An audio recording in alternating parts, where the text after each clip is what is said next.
kita harus mengerjakan pekerjaan Dia yang mengutus aku selama masih siang. Itu kesempatan. Ada waktu untuk memeluk tadi. Akan datang malam di mana tidak ada seorang pun yang dapat bekerja. Ayat 5.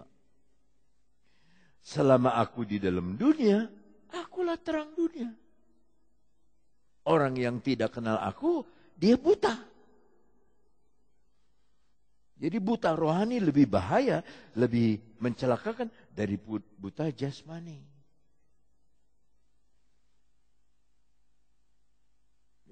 Nah, kembali lagi kepada Amsal 4. Junjung dia. Ya. Nah, saya perhatikan beberapa, ada 7 suku bangsa di Indonesia yang paling tertinggal. Tidak pernah diinjili, tidak tahu apa-apa, tidak tahu berpakaian, tidak tahu pendidikan, tidak tahu mandi apa artinya bersih sabun, dia tidak tahu. Dia berpindah-pindah saja. Ada yang bikin rumah di Papua di atas pohon 30 meter, dia bikin rumah di situ. Memang sudah kebiasaan gitu. Jadi ada 7 suku di Indonesia yang belum diinjili.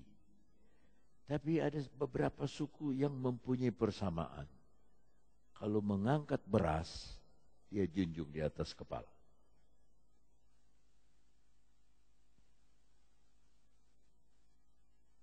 Nah, beras itu orang Jawa percaya bahwa itu Dewi Sri. Bukan Dewa Sosro, Dewi Sri. Perempuan selalu. Makanya orang yang suka pukul-pukul itu, padi ditumbuk, bisa jadi musik. Tung tang tung tak tung tung tung tung, itu ibu-ibu Sunda. Di Jakarta ada satu yang suka memberikan hiasan di rumahnya, itu untuk tempat padi itu yang sudah tidak dipakai, dijual di pinggir-pinggir jalan. Itu peribahasa mereka menghormat, menjunjung padi. Biar ditumbuk tapi dia menjadikan makanan bagi kita. Yesus juga seperti firman, dia ditumbuk di atas bukit Golgota, tetapi dia jadi roti hidup bagi kita. Engkau akan dijadikan terhormat apabila engkau memeluknya. Peluklah saudara. Hikmat itu sama seperti seorang kekasih memeluk kekasihnya. Dari sana kita akan melihat sebuah ayat dalam Matius 7 ayat 21.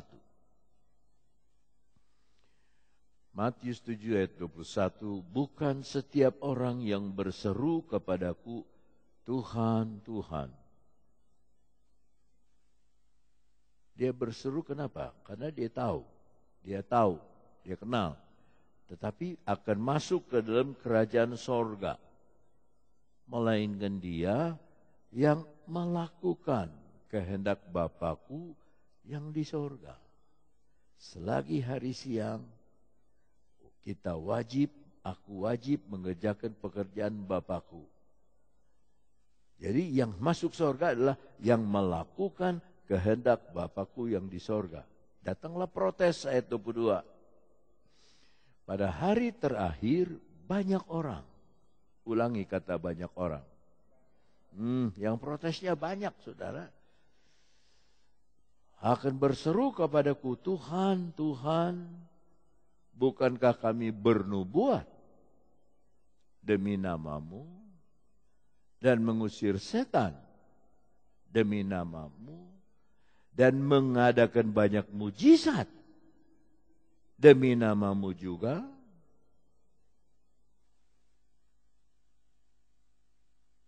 Ternyata 3 hal ini bukan ukuran. Seringkali kita punya pendapat orang kalau sudah bisa usir setan, kalau bisa bikin mujizat demi nama Tuhan Yesus dan bernubuat, itu pasti masuk surga. Tidak. Ayat 23 memberikan skakmat. Pada waktu itulah aku akan berterus terang kepada mereka dan berkata, aku tidak pernah mengenal kamu. Nyala daripadaku, kamu sekalian pembuat kejahatan. Apanya yang jahat? Bernubuat apanya yang jahat? Mengusir setan apanya yang jahat? Mengadakan mujizat apanya yang jahat? Bukankah orang tertolong? Ternyata kemungkinan dia tidak melakukan kehendak Bapa di sorga. Nah, ini handicap mereka. Ada satu penyakit di dalam hati mereka untuk memuliakan diri. Saya bisa tuh usir setan, saya bisa tuh bikin mujizat. Ya, banyak pendeta di Jakarta sekarang. Ya, 2 sudah mati di Semarang, meninggal mendadak. Yang ajarannya nggak karu-karuan. 3 sudah meninggal sekarang. Sama mbahnya. Yang ngajar macam-macam.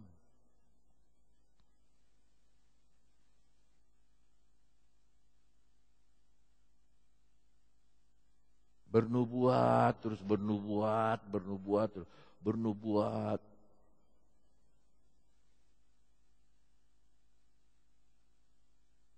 Tapi kalau Tuhan bilang, wah ini udah terlalu, dia diambil tuh. Ambil.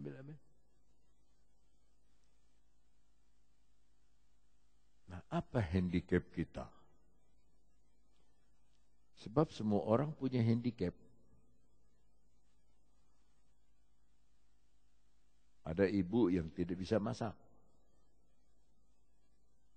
Kebanyakan orang Tionghoa juru masaknya itu laki-laki. Ada yang suami istri bisa masak, ada yang dua-duanya nggak bisa masak. Nah, yang cuma bisa ngomong, ini masakan keasinan. Kita nggak bisa bikin. Ini makan kurang garam, tapi kita nggak bisa bikin. Ngeritik bisa. Padahal kita punya handicap.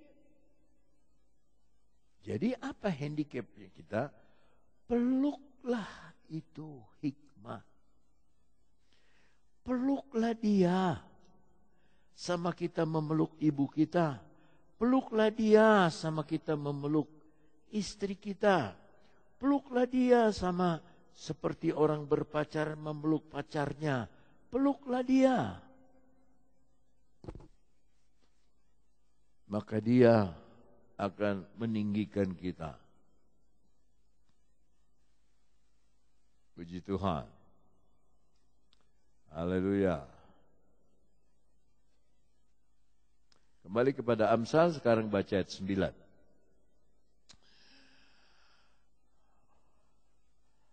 Ayat 9.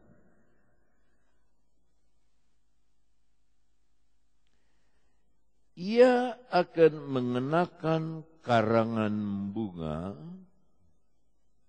yang indah di kepalamu. Mahkota yang indah akan dikaruniakan kepadamu. Baru begitu aja kita udah rasa, aduh kagum ya. Tapi lihat bahasa Inggrisnya saudara. She, kembali lagi kata ganti perempuan.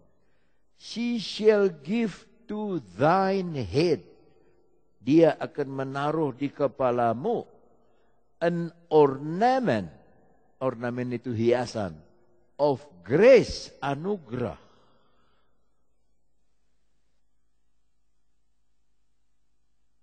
Tiara itu mahkota. Ornamen di atas kepala. Coba, Yesus dulu dikasih mahkota duri. Supaya saudara dikasih mahkota anugerah.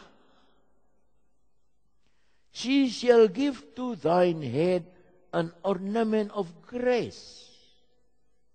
Hiasan, tiara. Baru sekarang a crown, mahkota. Of glory, dari kemuliaan. Shall she deliver to thee. Thee itu bahasa tinggi tentang Anda. A crown of glory shall she deliver to thee. Kepadamu. Ya, kembali lagi kepada bahasa Indonesia. Ia akan mengenakan karangan bunga. Tiara yang indah, padahal anugerah. Karangan anugerah. Karangan bunga anugerah. Dan mahkota yang indah. Bukan yang indah. Mahkota kemuliaan. Akan dikaruniakannya kepadamu. Nah, kita lompat kepada 2 Timotius pasal 2 ayatnya yang ke-10.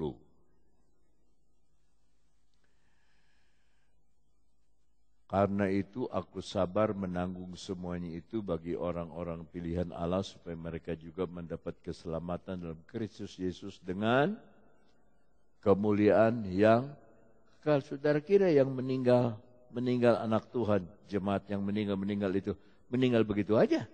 Tidak. Dia di sorga dikasih kemuliaan. Ya, 11. Benarlah perkataan ini. Jika kita mati dengan dia, kita pun akan hidup dengan dia. 12. Jika kita bertekun, kita pun akan memerintah dengan dia. Jika kita menyangkal dia, dia pun akan menyangkal kita. 13. Jika kita tidak setia, dia tetap setia. Karena dia tidak dapat. Dia nggak bisa menyangkal. Yesus tidak bisa menyangkal janjinya. Dia tidak bisa menyangkal dirinya. Sebab setia itu salah satu nama Yesus.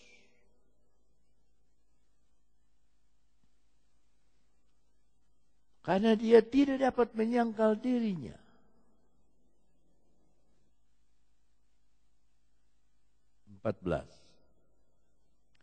Ingatkanlah dan pesankanlah semuanya itu dengan sungguh-sungguh kepada mereka di hadapan Allah.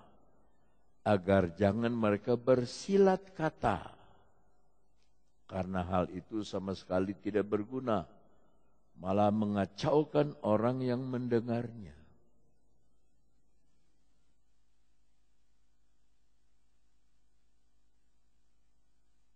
Kita dengar kue putu lewat ya. Terus jadi lapar. Saudara lapar enggak? Saya tanya, jawab dong. Lapar enggak tuh dengar gitu? Ada hubungan loh kuping ke perut. Tapi kalau itu sirine, bahaya udara, tidak ada lagi lapar. Saudara sembunyi semua. Ya, apa artinya laparnya kita ini, saudara? Saya lihat anak-anak di Syria, aduh. Ada anak perempuan, sekolah, di bom bangunannya. Memang Amerika bilang salah ngebom. Jadi ini anak perempuan harus diamputasi kakinya. Jadi dengan polos dia ngomong, bisa enggak kaki saya itu tumbuh lagi? Sambil nangis. Saya ingin kaki saya itu kembali lagi. Diamputasi. Ada yang badannya kurus di Afrika. Saudara tidak pernah tahu Mekah sudah dibom. Dari sini ditembakkan. Makanya Saudi Arabia marah. Tembak lagi. Yang nembak nggak tahu dari mana.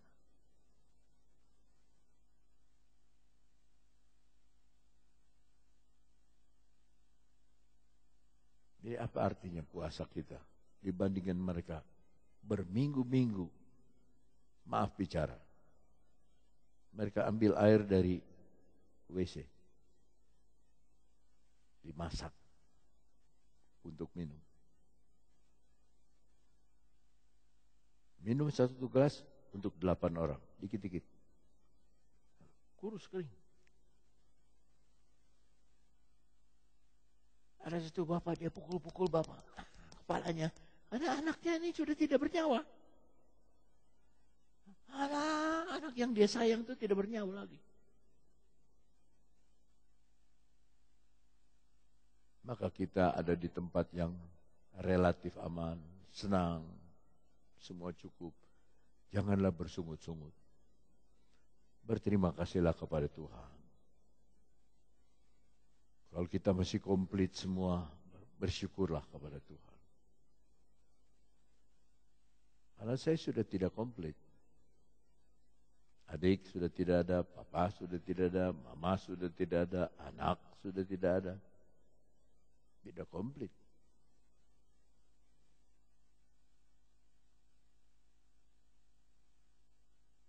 Nah, kalau kita kembali kepada ayatnya yang ke-9, mengenai kemuliaan, dikaruniakannya mahkota yang indah itu, sebetulnya mahkota kemuliaan akan dikaruniakan kepadanya, kepadamu, pakai bahasa Inggrisnya, dalam Roma pasal 8, ayat 27 mulai,